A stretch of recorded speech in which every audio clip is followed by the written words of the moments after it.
안녕하세요. 마이닝 월드입니다. 최근에 NYT, CNN, 가디언 등 세계 주요 언론 홈페이지가 다운되는 현상이 발생했습니다. 미국 뉴욕타임스와 CNN, 영국 BBC와 가디언, 파이낸셜 타임스 등 세계 주요 언론 웹사이트가 8일 원인 모를 이유로 동시에 접속 불가 상태에 빠졌습니다. 뿐만 아니라 블룸버그 통신과 파이낸셜 타임스, 프랑스 르몽드, 덴마크 TV2 방송, 이스라엘 하레츠 등의 웹사이트도 다운되었습니다. 이번 사태로 영국 정부 웹사이트도 먹통이 되었으며 온라인 커뮤니티 레딧도 한때 접속이 안 됐다가 복구되었습니다. 사이트 다운 디텍터에 따르면 전자상거래 사이트 아마존 웹사이트도 접속 불가 신고가 2,000건가량 들어왔다고 로이터 통신이 보도했습니다. 이날 사태의 원인은 아직 정확히 밝혀지지는 않았지만 콘텐츠 전송 네트워크 CDN을 제공하는 패스틀리라는 업체 쪽에 문제가 발생한 것으로 추정되고 있습니다. 저희 마이닝 월드에서는 이 사태에서 하나의 공통점을 발견할 수 있었습니다.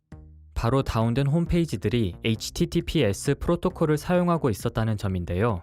기존 영상에서 설명드렸듯이 이런 오류들은 현 시스템인 HTTP, HTTPS에서 발생합니다. HTTP는 현 인터넷 통신 규정이며 현재 개인, 기업 대부분 사용자들이 URL 앞에 HTTP 또 HTTPS를 이용하고 있지만 개인정보 도용 및 유출, 과부하 등 문제 요소는 매번 발생합니다.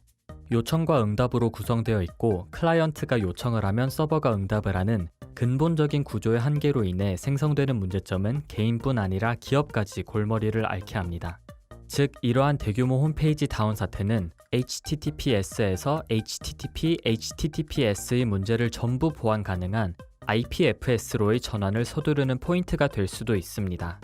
IPFS의 기술은 HTTP의 문제인 해킹, 공격, 오류, 동시 접속자로 인한 포화 등 여러 가지 문제 요소를 잡아냈을 뿐 아니라 속도, 전송 속도, 안정화 등에서도 거의 모든 기술 면에서 압도적으로 HTTP를 능가하기 때문입니다. 이러한 IPFS의 잠재력을 눈여겨보고 참여한 기업 또한 대다수인데요.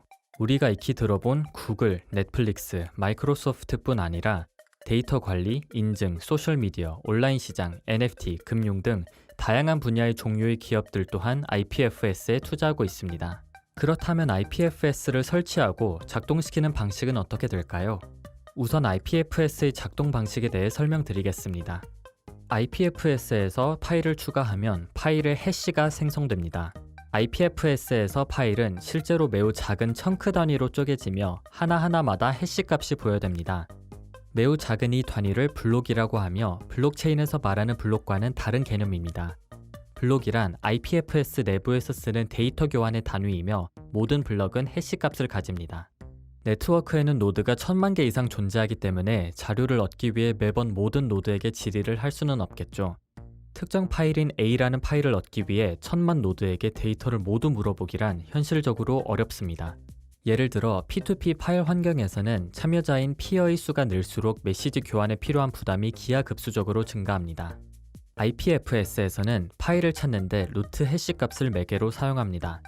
해시를 통해 파일을 검색하기 때문에 사용자도 다운로드하기 원하는 파일의 해시를 미리 알고 있어야 합니다.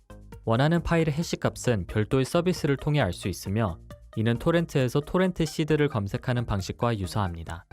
IPFS에서는 P2P 시스템의 비효율성 문제를 극복하기 위해 분산 해시 테이블 DHT를 도입했습니다. DHT란 IPFS에서 파일 해시 값과 파일을 연결한 해시 테이블을 말합니다. IPFS 내부에서 파일 데이터 검색과 노드 간 연결의 효율성을 높이기 위한 일종의 매핑 테이블인 셈이죠. 때문에 P2P 노드가 매우 많아져도 해시 값을 토대로 컨텐츠를 찾는 데 걸리는 시간은 그리 오래 걸리지 않게 됩니다. 실제로 IPFS는 네트워크 부담을 이 같은 DHT와 라우팅 기술로 해결했다고 주장합니다. IPFS는 사용자가 최적의 노드를 찾아갈 수 있도록 계산하며 사용자의 원격 노드를 연결합니다.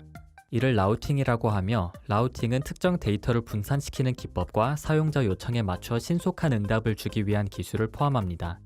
IPFS에는 라우터를 찾아갈 때 가까운 노드부터 먼저 탐색하는 등 콘텐츠 전송을 위한 자체 휴리스틱이 존재합니다. 라우팅 기술을 사용해 먼 곳보다 가까운 곳의 노드에서 콘텐츠를 받아오면 전송 속도가 훨씬 빨라지겠죠. 다음으로는 설치 방식에 대해 말씀드리겠습니다.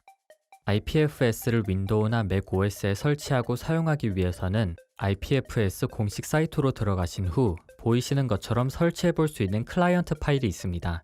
클릭하면 GitHub으로 넘어가게 됩니다.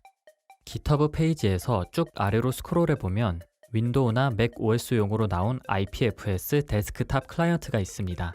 이를 다운로드 받아 설치하면 됩니다.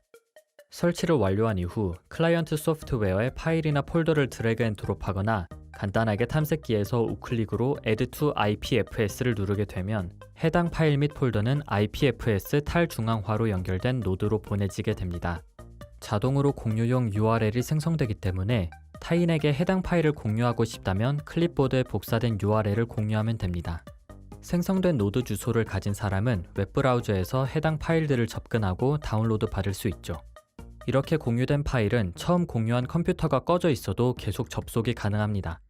어떻게 보면 토렌트 같은 P2P 방식이라고 볼 수 있으나 그 내면에 있는 기술은 탈중앙화이기 때문에 P2P 시스템의 비효율성을 해결할 수 있습니다. 구독과 좋아요 부탁드리며 실시간 파일 코인, 채굴, 프로토콜 랩스에 관한 정보를 지속적으로 제공할 예정입니다. 감사합니다.